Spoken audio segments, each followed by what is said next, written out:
Hey guys, just wanted to give a quick little disclaimer about this video. It was made back in August of 2022, right after Stranger Things 4 came out, so it is a little late. Anyway, enjoy the video. After the release of Stranger Things Season 4, I thought it would be fun to do some Stranger Things themed crafts, so I'm digging through my big old box of craft crap to try and find something to paint on. I'll be using these three canvases: a flower, a circle, and a canvas bag. Starting with the flower, I've actually had it for a while, but I couldn't really think of what to paint on it before this video. A flower? Your dumb mind is probably saying. No, that would be too obvious. The shape of the Demogorgon's head actually matches pretty well, so that's what I'm painting it as. After sketching out a ridiculous amount of teeth, it's time to start adding paint.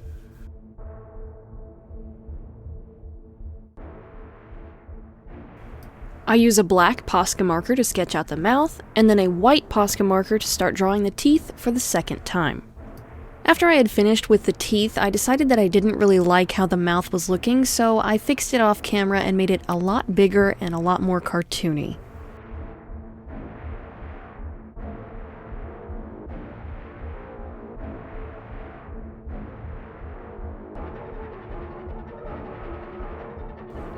I painted the border and the back of his head gray, and then finished everything off by outlining it. Of course, outlining means I get to draw all of these teeth one more time.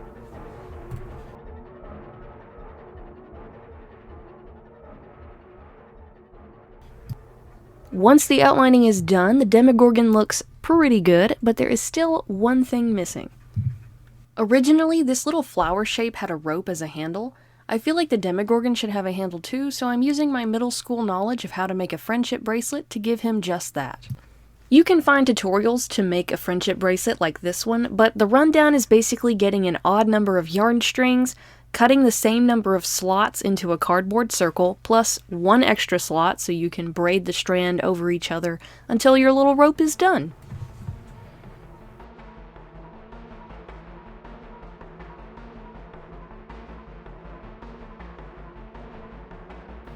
After braiding, the rope is a little too fat to get through the hole, har har, so I use the end of my paintbrush to force it through.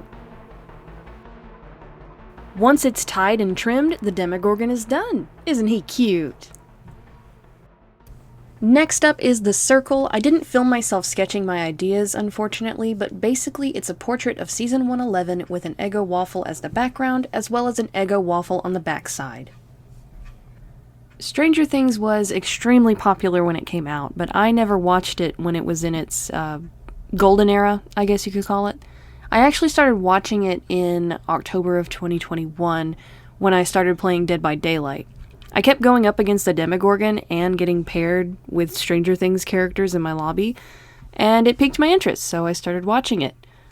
Because I knew absolutely nothing about Stranger Things, I assumed that the show was already over, but of course it wasn't, and there was still Season 4 and 5 to go. So anyway, that's the very interesting story of how I started watching Stranger Things. Hope you liked it. You know, it's parts like these in the painting videos where I legitimately don't know what to talk about. Like, I just cannot think of anything else to talk about. Oh, talk about what you're doing on screen. I'm painting a waffle. That's what I'm doing. What, you want me to, like, give you the hex codes of the paint of the waffle that I'm painting? I don't know. Just look, I'm painting a waffle. I don't know, what do you want me to talk about, dude? It's a waffle. I'm not at the good part yet. I can't explain anything. Just watch. Just let the background music play. Just watch. I got nothing to say. That's all I gotta say. I got nothing to say. That's it.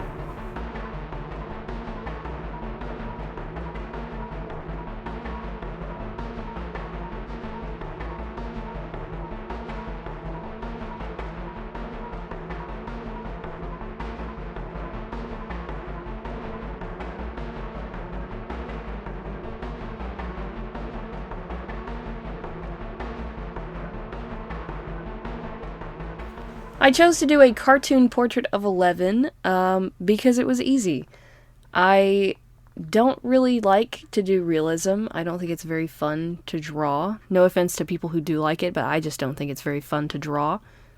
I also don't think a realistic portrait would have been appropriate for this type of project. I I do think I could have at least matched the vibe with the waffle. I think 11's portrait looks a little too simple, so I don't really like it that much. I wish I had kind of gone for a comic book style rather than just a little, I don't know, pathetic looking Steven Universe type style. But, I mean, what can you do now? I think I like the waffle side more, with all that being said, but I do have to say that I believe this one is my least favorite out of the 3 crafts that we did today, so sad news.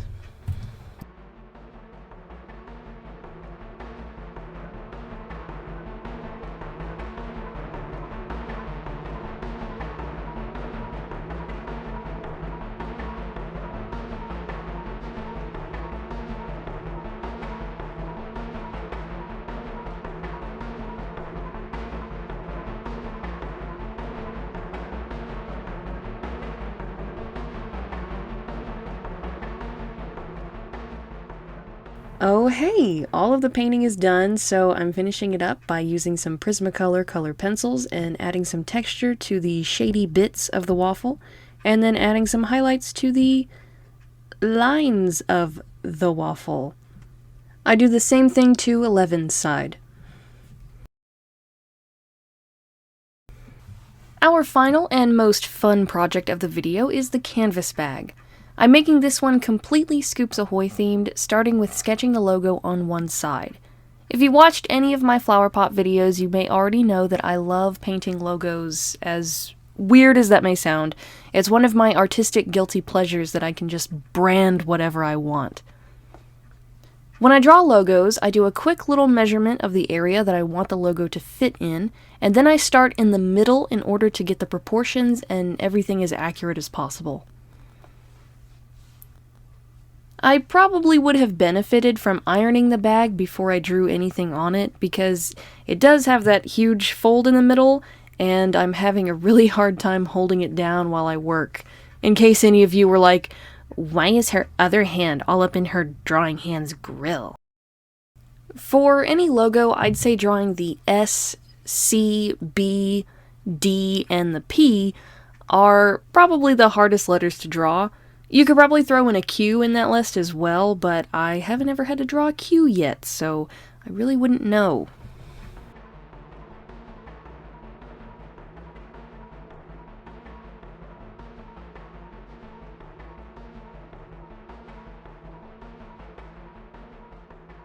When I started painting this, I was very nervous about using straight up acrylic paint because I knew that it would crack as soon as it was dry.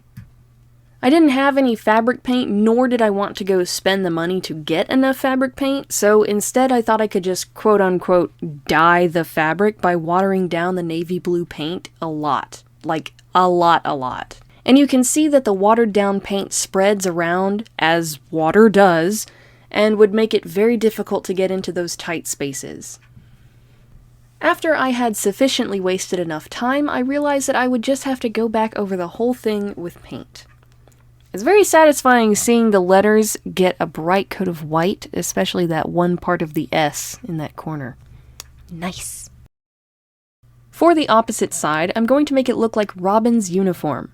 And for no other reason than me just not paying attention, I actually started painting the uniform the wrong shade of blue. But I did notice and fixed it very quickly, thank you very much. Anyway, apart from Steve's Scoops uniform, Robin's has a nice breakup of white so that the whole thing isn't just navy blue. I also find her uniform a lot more fun to look at than the all blue plus some red Steve uniform. It did occur to me after completely finishing the bag that you could add a 3D element to the uniform by sewing on a little ascot rather than just painting it on, but I'll leave that up to whoever is following along to do that.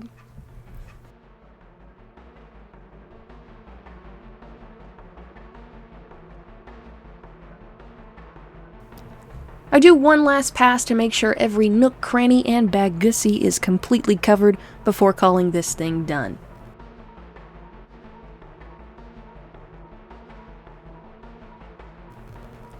As a last little detail, I crafted some charms out of air dry clay. The first is Robin's whiteboard.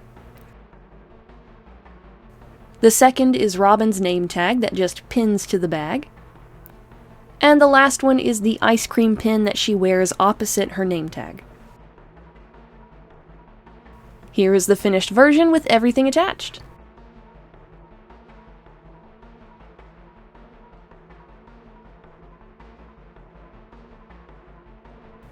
I hope you all enjoyed these crafts. If you followed along, I sure would love to see it, so be sure to post it on Instagram and tag me. A link for my Instagram will be in the description.